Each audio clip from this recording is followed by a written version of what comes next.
بسم اللہ الرحمن الرحیم۔ السلام علیکم ورحمۃ اللہ۔ حضرت محمد مصطفیٰ صلی اللہ علیہ وسلم خود محنت کرتے اور محنت کرنے والوں سے محبت رکھتے۔ رحمت للعالمین صلی اللہ علیہ وسلم نے غزوہ احزاب میں خندق کھودی، پتھر توڑے، بھوک کی شدت کم کرنے کے لیے پیٹ پر پتھر باندھنے پڑے، مگر اللہ کے دین کے دفاع کے لیے محنت کرتے رہے۔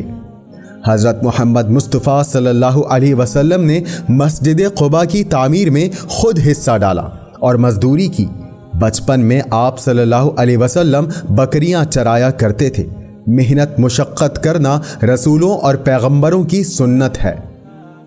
آپ صلی اللہ علیہ وسلم نے خود مزدوری کر کے مزدوروں کی عظمت و عزت کو بہت بلند کر دیا۔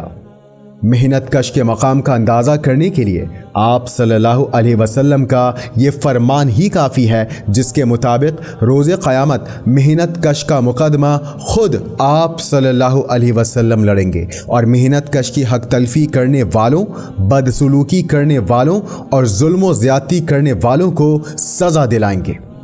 حضرت محمد صلی اللہ علیہ وسلم نے ہمیں حکم دیا کہ مزدور کی اجرت اس کا پسینہ خشک ہونے سے پہلے ادا کر دو۔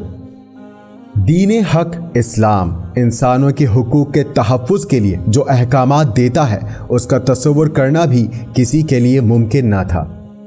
یہی وجہ ہے کہ دیگر مذاہب کے لوگوں اور انسانی حقوق کی بین الاقوامی تنظیموں نے انسانیت کی فلاح اور تحفظ کے لیے اللہ اور رسول صلی اللہ علیہ وسلم کے احکامات کو ہی بنیاد بناتے ہوئے قوانین بنائے۔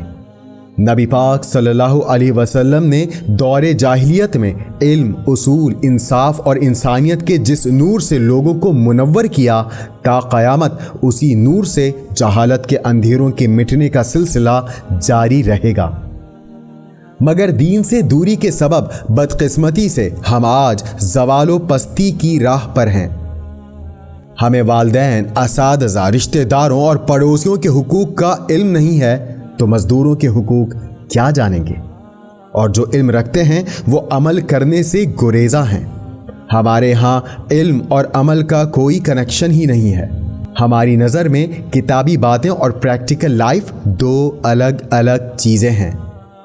ہم سب کی یہ ذمہ داری ہے کہ ہم اپنی آنے والی نسل کو اپنے عمل سے شعور دیں۔ جب ہمارا عمل انہیں پڑھائی جانے والی کتابوں سے مطابقت رکھے گا، تبھی تعلیم بہترین تربیت کا ذریعہ بن سکے گی اور بدلاؤ آئے گا انشاءاللہ۔